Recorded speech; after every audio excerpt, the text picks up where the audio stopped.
ایک موقع پر نصیحت کرتے ہوئے حضرت اقدس مسیح موعود علیہ السلام نے فرمایا، ہمیشہ دیکھنا چاہیے کہ ہم نے تقوی اور طہارت میں کہاں تک ترقی کی ہے۔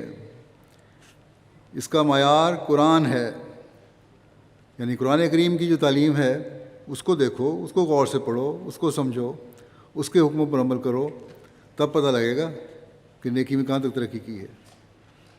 جب سامنے ایک لائحہ عمل ہمارے سامنے موجود ہے، اس کا معیار قرآن ہے۔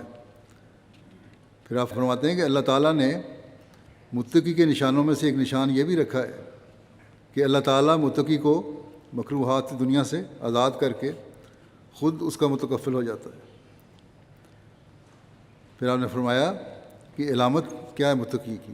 بہت ساری علامتیں ہیں۔ پھر ایک علامت کا ذکر کرتے ہوئے آپ فرماتے ہیں، جیسے کہ فرمایا وَمَن يَتَّقِ اللَّهَ يَجْعَل لَّهُ مَخْرَجًا وَيَرْزُقْهُ مِنْ حَيْثُ لَا يَحْتَسِبُ، یعنی اور جو اللہ سے ڈرے اس کے لیے وہ نجات کی کوئی نہ کوئی راہ بنا دیتا ہے، اور وہ اسے وہاں سے رزق دیتا ہے جہاں سے وہ گمان بھی نہیں کر سکتا۔